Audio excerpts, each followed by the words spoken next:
further.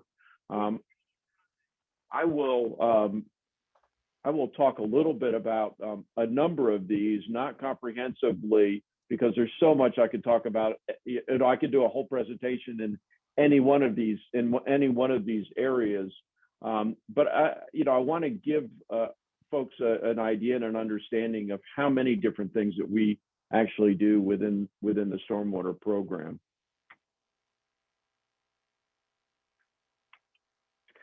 So goal number one of our Being Stormwater Smart initiative is first understanding the level of service needs and expectations of our community, and then setting our priorities, resources, and budgets accordingly. And this is really key to being effective in providing the level of service to our community that they need and expect.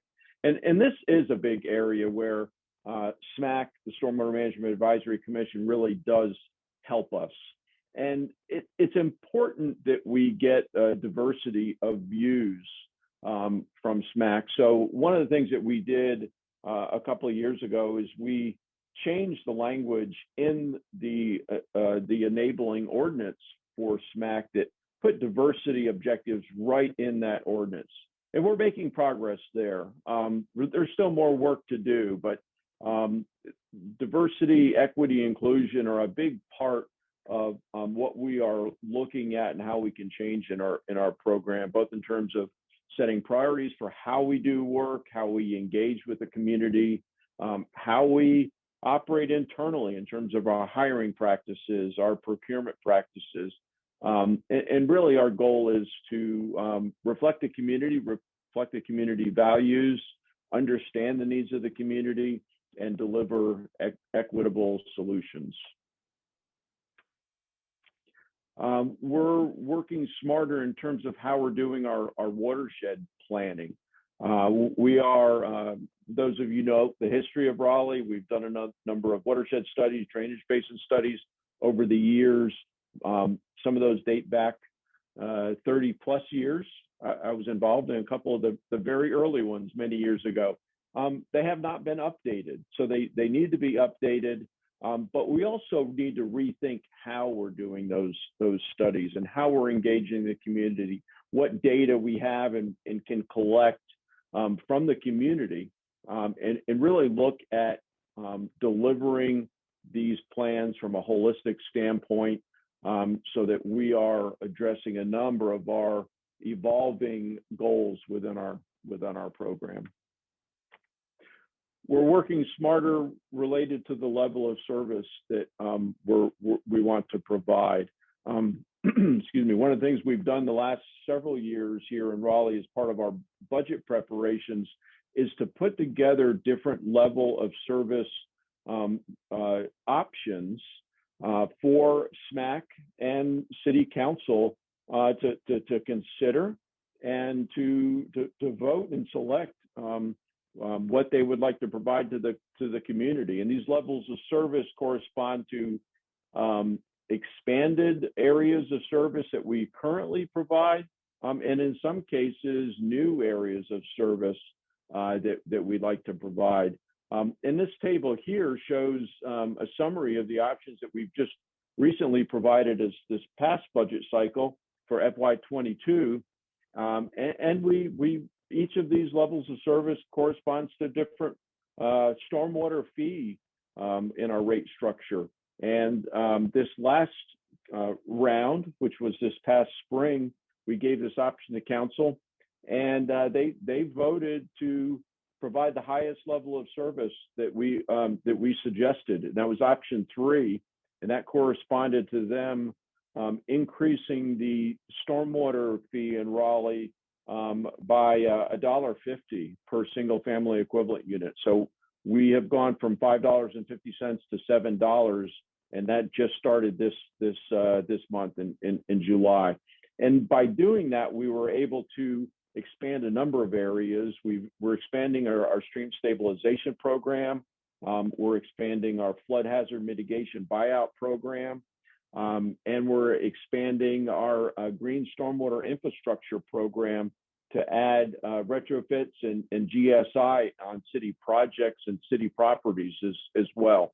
And asset management expanded, and our CIP backlog, it has also grown, and we're able to dedicate more funding to that, to eating into that backlog as well. So a number of areas that we've been able to expand with that rate increase. Goal number 2 of being stormwater smart, implementing high quality, data-driven, innovative program through continuous improvement. We've really been focusing a lot lately on our flood early warning system to expand flood safety efforts. There's a number of aspects to that. One, those of you who are local to Raleigh may have noticed these high water when flashing signs have been installed at 10 different locations around the city that are our most flood prone locations. These signs are tied to sensors that are on the low spot at the road and sense water. And so it gives a warning. They flash when the roads start becoming inundated. And we're teaming these signs, which also give us a remote signal. We know when these signs start flashing, we get alerts. We have web cameras at most of these locations that we're able to see what's going on and validate any road flooding and the potential cause, see if it's a maintenance issue or if it really is stream banks getting up and out of the road. We have our flood gauges that we partner with USGS as part of this network system. And we're also implementing a flood early warning system that uses gauge adjusted radar rainfall as well as rainfall forecasting that is being fed into a distributed hydraulic model and predicting flooding several hours in advance of when it would occur. That gives us additional lead time to help understand what's going on, and if needed, as needed, warn residents of pending flooding. So really excited about this flood warning system that's expanding and helping to keep our community safer. This is related to the web cameras that I mentioned. This was actually something we realized while we were in the Emergency Operations Center for Florence. We were monitoring our flood gauges, and our transportation folks were at the desk next door monitoring their traffic cameras, and we noticed that they had some cameras in the areas of our flood gauges, and we asked if they could spin that camera around and look at our gauges and see what was going on, and they could at a couple of locations. So we thought that was a very effective tool. So since then, we've added a number of additional cameras in strategic locations. And then the next step that we're just starting to get into is looking at how we can use these cameras as well to help supplement our flood gauging. So this is a program that uses machine learning to watch the video and learn what types of patterns will be seen on the video when road flooding occurs. So for example, an area that may be prone to flooding, you paint the curb line red, and when that red disappears, something's going on. And over time, this type of program will continue to get smarter about what's going on and be able to send additional alerts. So instead of having to use the sensors that we currently are with the flood hazard signs that are need maintenance and prone to failure, we can be even smarter and use the cameras themselves as the sensors for these systems. We're being more efficient in terms of our tracking of our key performance indicators, using dashboarding that helps us track trends, see improvements in best practices and processes, be strategic in how we're deploying our resources. And this overall really helps us better understand, especially in maintenance areas, how effective we are being with our maintenance crews. We're getting smarter about condition assessment, using closed circuit television inspection, using pole cameras, other condition assessment information, feeding that into our risk model which looks at probabilities of failure, consequences of failure, helps develop risk profiles for different aspects of our infrastructure. That helps us set priorities for maintenance frequencies. It helps us understand budgeting needs for rehab and replacement. And it helps us be smarter about where we really need to focus our resources in terms of maintenance and our replacement budgets. Goal number 3, being good stewards of our staff, budgetary, and environmental resources. Employees are key to all of these changes that we're making, all of these improvements. I like to paraphrase, I don't know if you all are familiar with Sir Richard Branson, billionaire CEO of all the Virgin lines of business. Some of you may have seen his successful space launch over the weekend, that he traveled up into space in the first space tourism trip.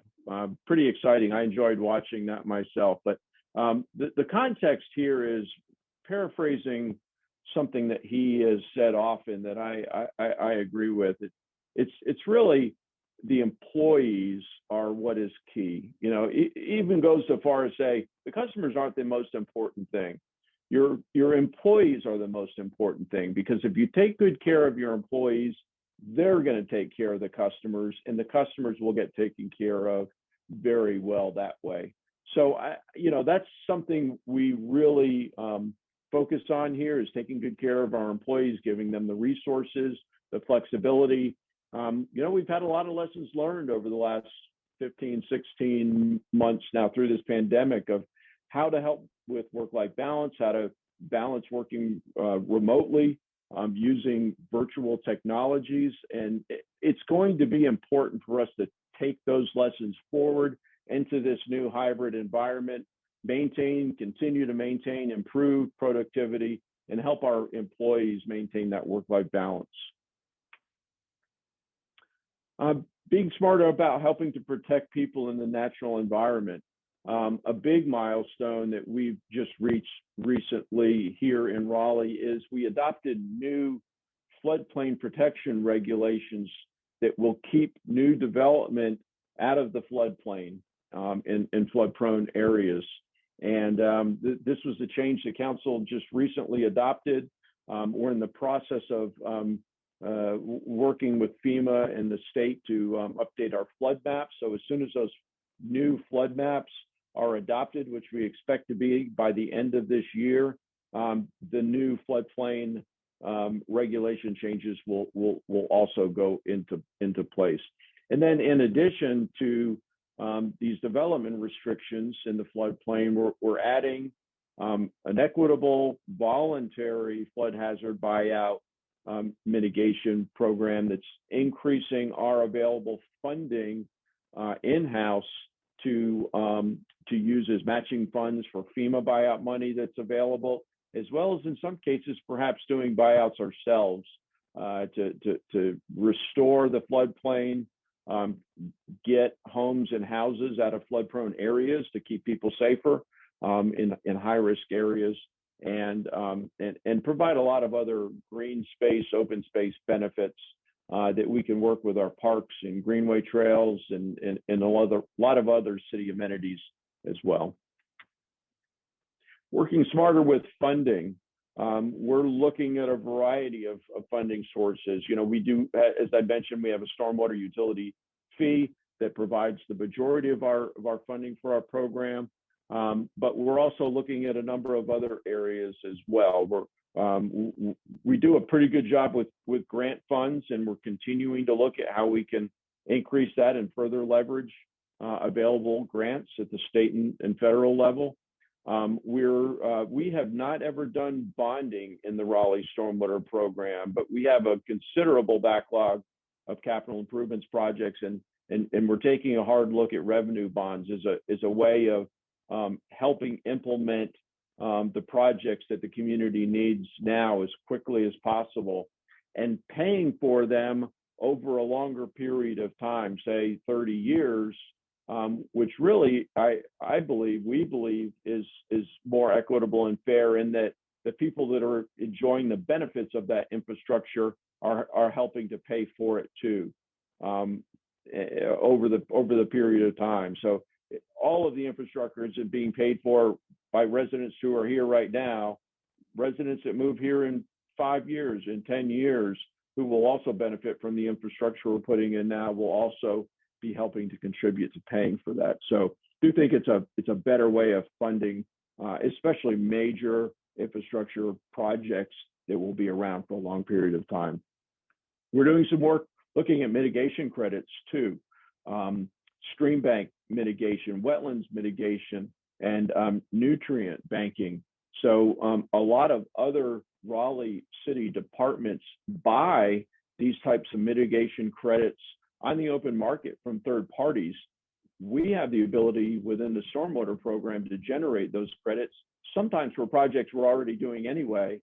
And so we're looking to implement a program where we can sell those mitigation credits in-house. We're looking at just staying within the city of Raleigh, but basically selling those mitigation credits to other City of Raleigh departments. And that will bring another revenue source into our stormwater program that we can then use to do up more stream restoration projects and generate more mitigation credits and just provide another supplemental funding source to do even more of that type of work, which is so important. Goal number 4, delivering integrated services and projects through collaboration across division, across citywide programs using partnerships and teamwork. We do a lot of work with the Parks Department. Stream restoration is the one area I'd mentioned already. We're doing a lot of green stormwater infrastructure improvements in parks, put in some Silva cells down in the Chavis, as part of the Chavis Parks improvements that have been going on lately. We're building GSI down in the Biltmore Hills Park. A number of you are probably familiar with the Walnut Creek Wetlands Center. A lot of good GSI there, and we're constructing two additional GSI devices, a bioretention device right along Peterson Street, and an innovative gravel wetland across the street of Peterson Street. So lots of good projects we're doing with the Parks Department, but there's a number of other departments we're working with as well.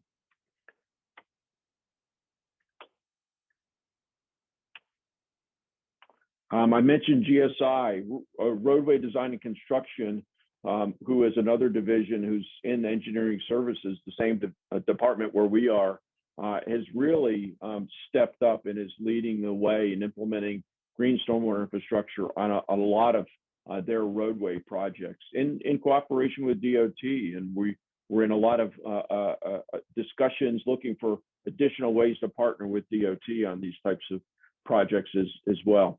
On top of that, though, we're also working on ways to incentivize GSI in private development and encouraging private developers to implement GSI as well. Goal number 5, meeting or exceeding all local, state, and federal regulatory requirements. This is a no-brainer, right? You've got to do this, but we can be smart about how we do it to really leverage this work. We're looking at, we are in the process of updating our design standards to mitigate stormwater impacts of development right now. We've gotten a lot of good impact and input from the development community. We've got one more round of changes and input before we roll this out this fall. Some of you on the call may have provided input and feedback, and we really appreciate that. It's been very helpful.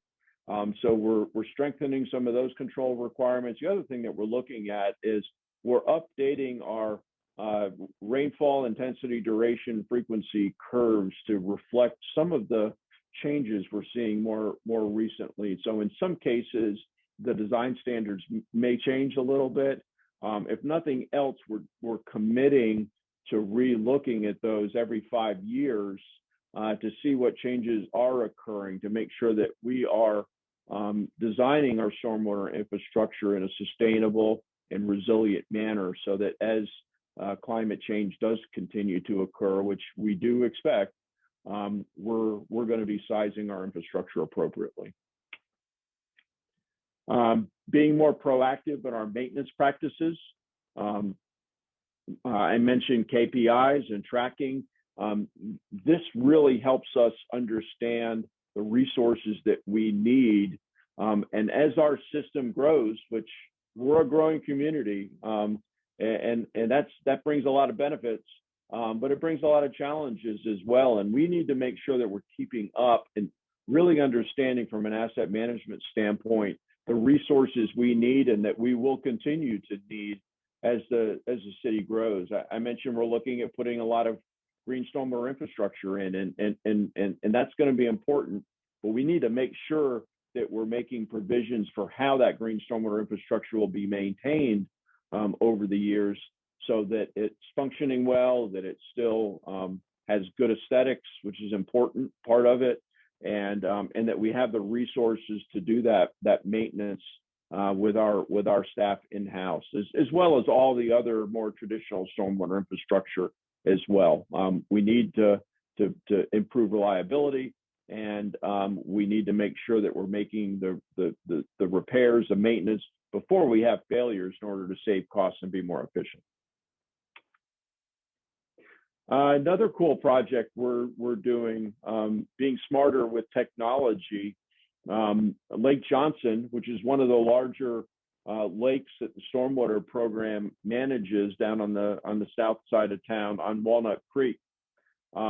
We several years ago had started preemptively lowering Lake Johnson levels before large storms, for example, tropical storms or hurricanes that were predicted to bring a lot of rain to the community. Started lowering the levels preemptively to give us additional storage to capture rain during those larger events and help reduce flooding as a result downstream. And we've taken that to the next step in that we've added automated levels and gate controls where with an app on our phone, we can open the gates, we can lower levels, we have a webcam there that we can watch what's going on to keep everybody in the vicinity safe. And that's a pilot that we're looking at adding similar types of technology in other locations where it's going to be benefit. And just as an anecdote from ELSA last week, we accomplished this. We preemptively lowered Lake Johnson by about 1.5 feet based on the forecast that we were seeing, and we watched downstream. Some of you may be familiar. There's a road called Rose Lane that's about 6 hours travel time downstream on Walnut Creek that has quite a history of being fairly flood prone. It's critical because that road is the only way in and out to a neighborhood of 40-something homes. And when that road floods, they're not able to get in and out of their neighborhood, which can cause a safety issue if there's a public emergency. So we work really hard to try to keep that road from flooding. And in ELSA, we were successful in doing that. And in fact, when Lake Johnson filled back up and just started spilling again, we tracked that flow 6 hours later down at Rose Lane, and the flood elevations were receding at Rose Lane. The road did not flood. It came close. It came within a few inches, did not flood. But by the time that flow from Lake Johnson got down there, the levels were receding. So we were successful in keeping flow from leaving Lake Johnson during the period of time when the flood levels were peaking at Rose Lane. So very good success in that case. This is still something we're working on doing better at how we can do and understanding it better. It's all professional judgment at this point, but we're working on ways that we can document and get even smarter about how to do that, as well as looking at other lakes and areas that we may have to be able to employ similar technology. The last goal, being stormwater smart, building and maintaining trust with the community through engagement, awareness, education of our program, mission, goals, and objectives. This is one, and those of you who have been tracking the goals, this one feeds back into the very first one, right? The first one, as a reminder, was understanding the level of service expectations of the community and setting our level of service of the program appropriately. Well, this is how we get the information we need to make those types of decisions. It comes from interacting with the community. It comes from educating the community about preparedness and risks and safety, and getting feedback from the community on what they need to be safer, to be better understand stormwater issues and meet their needs in terms of flood mitigation. This is a photo, obviously pre-pandemic, but we partnered with the North Carolina Museum of Science to put on a hurricane preparedness education program. You might mention some, or you might recognize some folks on there if you can see it clearly enough. We have a local celebrity from Weatherman on one of the local news stations. We have the fire departments involved, critical component there, especially from a flood safety, swift rescue crew, and other community members involved in disaster preparedness, emergency management, dam safety. So all of those aspects of community safety and outreach working together and sending a consistent message to the community is very important. And then other community groups and outreach. This is a photo of one of our rainwater rewards projects that the city helped contribute funding to build a green stormwater infrastructure down at St. Ambrose Church, which is down off of Walnut Creek in southeast Raleigh. And a community group there that's very engaged and that we can help work with, because the community is working with those trusted, established leaders and groups, and where we can partner with those types of groups who have the same goals, objectives that we do in terms of improving the community's knowledge about environmental issues and flood risks. That's a win-win, and in many times those community leaders are going to have more credibility, better engagement with the community, and they can help us get our message to the community even better. So summarizing, when we work smarter, we get better and more diverse community input through SMAC, the Stormwater Management Advisory Commission, other public outreach efforts to improve the understanding of the needs of the community and to provide equitable solutions. We can update our watershed planning and our approaches to watershed planning to get better data, better engagement of the community, and to drive more effective and holistic capital improvement solutions. And as the watershed, part of the watershed planning that we're doing right now, we have an update we're doing in Hare-Snipe Creek. We are developing an equity and inclusion framework that will be integrated into the watershed planning process, as well as many other aspects of our capital improvements and outreach programs of the city to help improve how we are approaching prioritization of projects, budgeting of projects, interaction with the community, as well as internal in-house hiring practices, procurement practices, to be more equitable as well. We improve our flood mitigation program through regulation changes. I mentioned the floodplain regulation changes, and then equitable voluntary buyouts.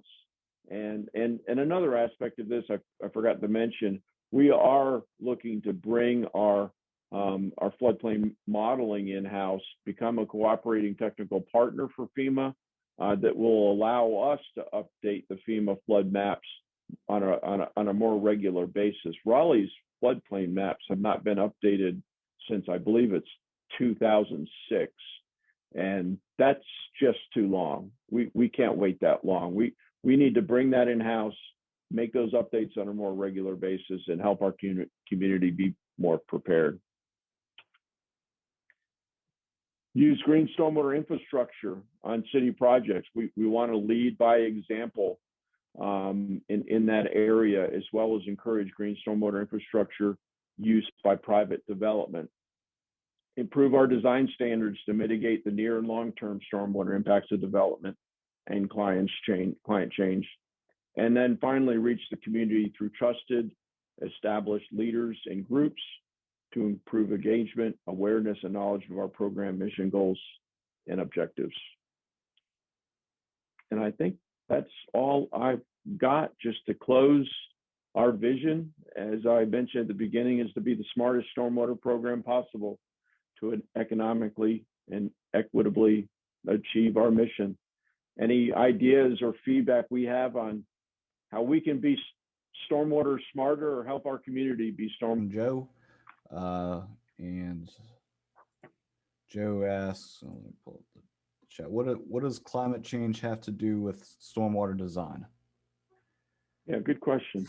So the relationship of climate change to stormwater design is when we look at our rainfall statistics over the last 20 years, and we've done that, the size, the intensity of storms is clearly increasing. So in considering that for designing stormwater infrastructure, if we design, let's take a simple pipe. If we design a pipe based on what we think a 25-year storm is, based on statistics over the last 80 years, then if we look at the same return period storm, a 25-year storm, just based on the last 20 years, that pipe's going to be too small, because over the last 25 years, the size of storm, the frequency of storm, the intensity of storms is significantly greater. So we want to be smart about designing infrastructure in a way that's going to be reliable, sustainable, and actually achieve the performance standards that we want it to achieve.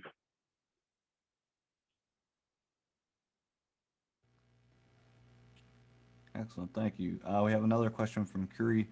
How is City Council being informed about how impactful the new development changes are going to be on increased runoff? Yeah, so a few ways. One, SMAC is our conduit, okay? Stormwater Management Advisory Commission, they meet monthly.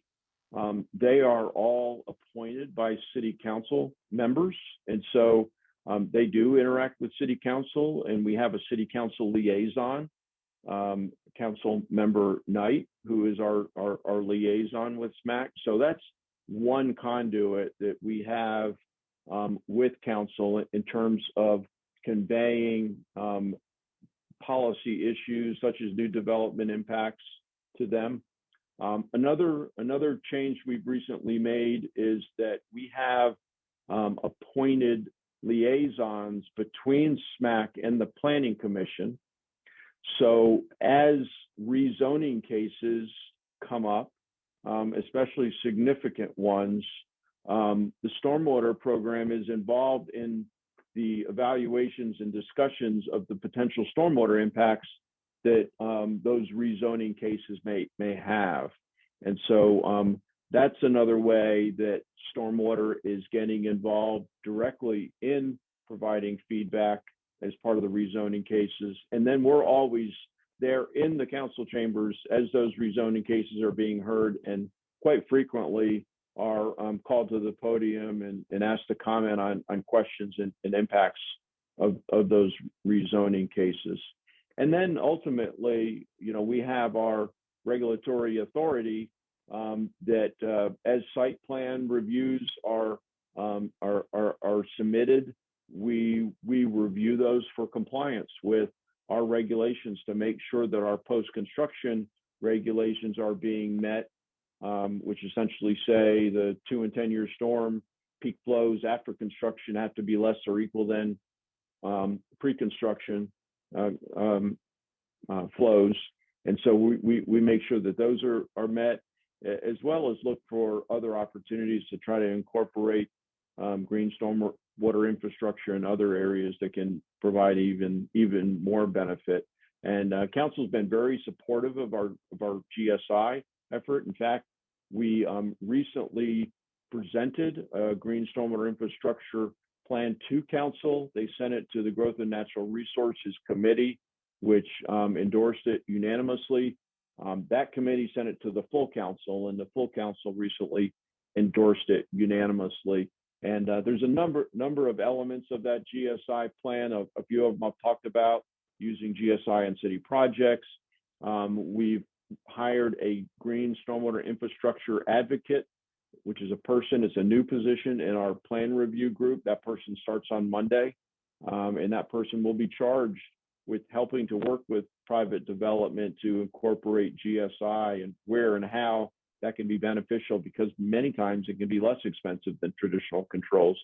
So council's been very involved and informed, and has been really quite supportive of a lot of the aspects of our program that we're improving.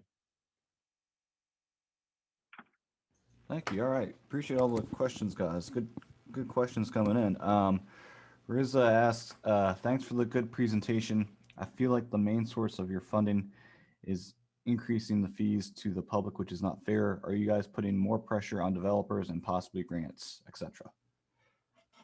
Yeah, so most of our revenue comes from our stormwater utility fee, and that fee is based on the amount of impervious surface that is on a property. So for existing development,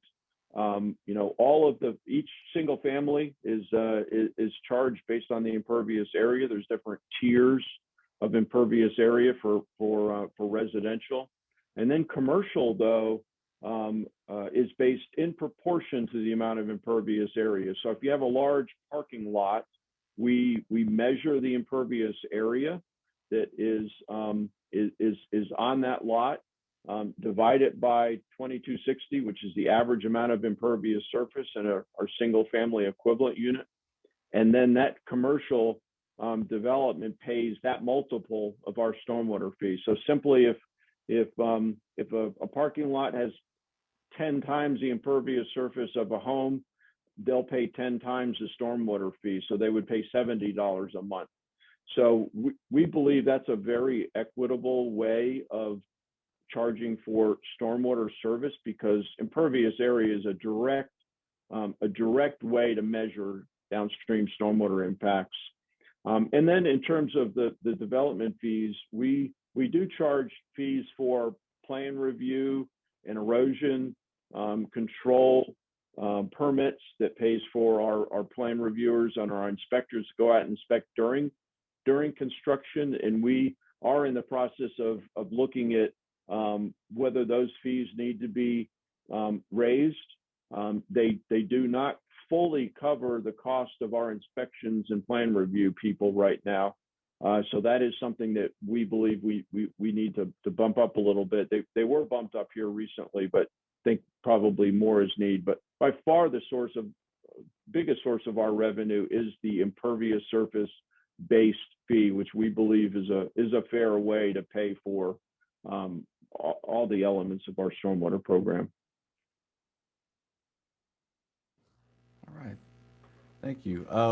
We have another question from Joe.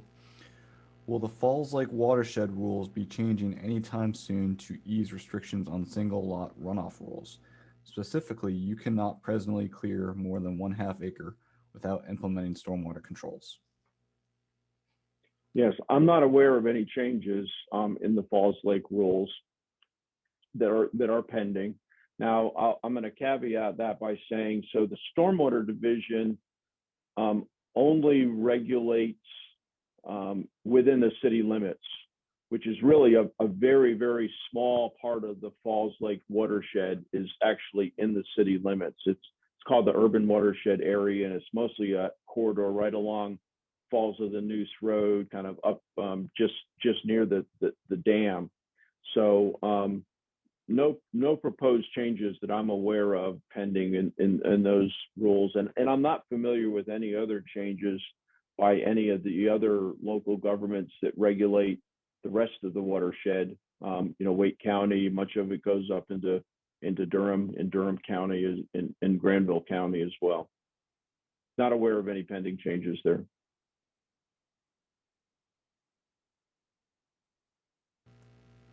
Thank you.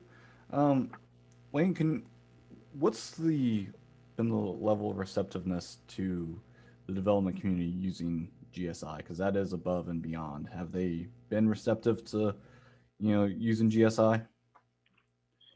I would say receptive, but we've not seen a lot of interest going above and beyond as of yet.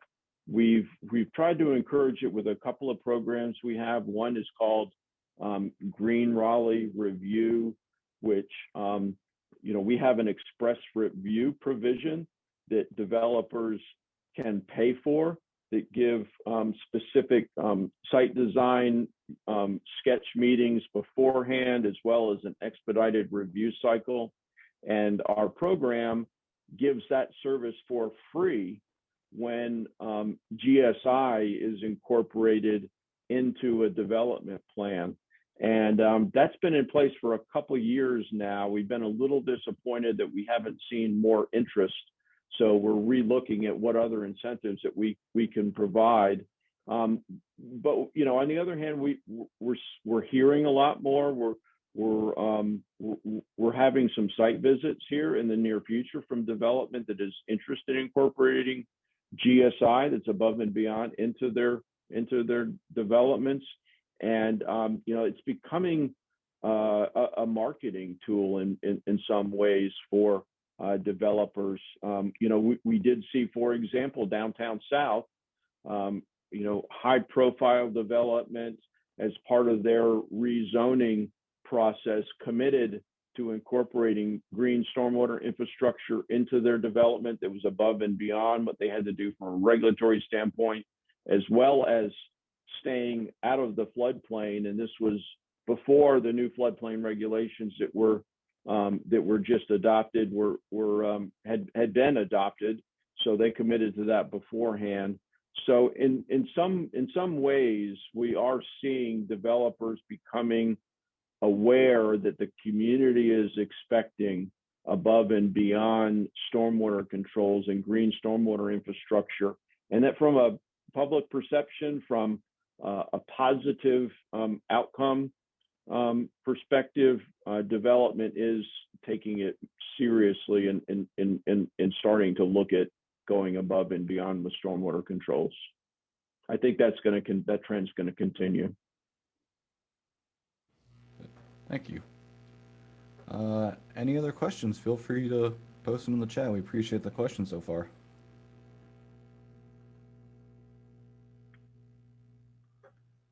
All right, Joe Moore asks, citizens often associate fees with an exchange for service, such as sanitation and recycling being an example, and taxes with a general public service, police and fire being examples.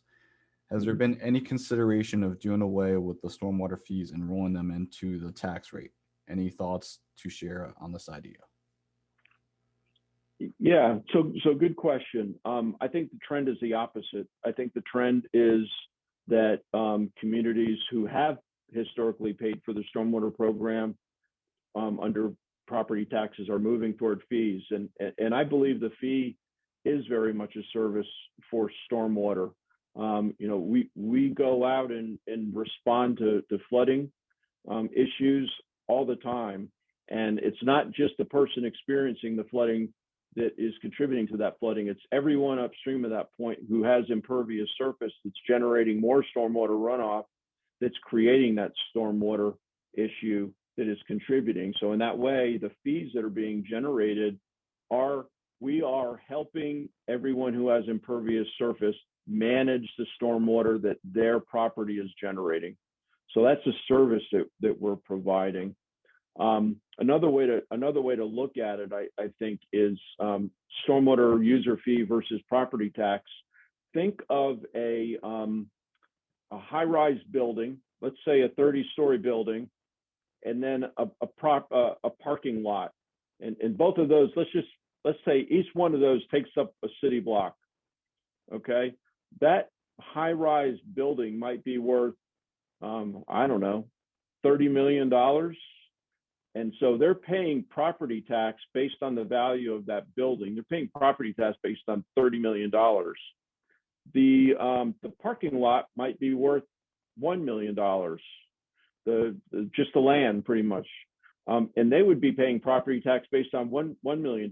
So their property tax is going to be significantly lower than the building. But if you look at those two situations, the stormwater impacts are exactly the same. And the stormwater fee would be exactly the same. So if you look at it from what's fairest in terms of providing stormwater fee, the impervious surface metric and measure for basing that fee is a lot fairer than using property tax. And when Raleigh made that conversion in 2004, I was a part of that process. The consultant that did that, it shifted who was paying for stormwater. Prior to that, it was residential was paying, if you look at it from a property standpoint, was paying more than half of the property taxes in Raleigh, and thus more than half of the stormwater revenue. When you switch it to an impervious service-based measure, commercial industrial pays for 2/3 of the stormwater program. So it shifts the source of the revenue considerably away from residential and toward commercial industrial, which we believe is a fair way to do it, because the commercial and industrial are the ones with the higher impervious surface and are causing more of the stormwater issues overall with the city. Thank you. Last call for questions, because we're almost at 1 o'clock. Lots of good questions. Appreciate all of the insights and thoughts. Getting some feedback. Great presentation. Thank you for that. Appreciate that. Thank you. Thank you.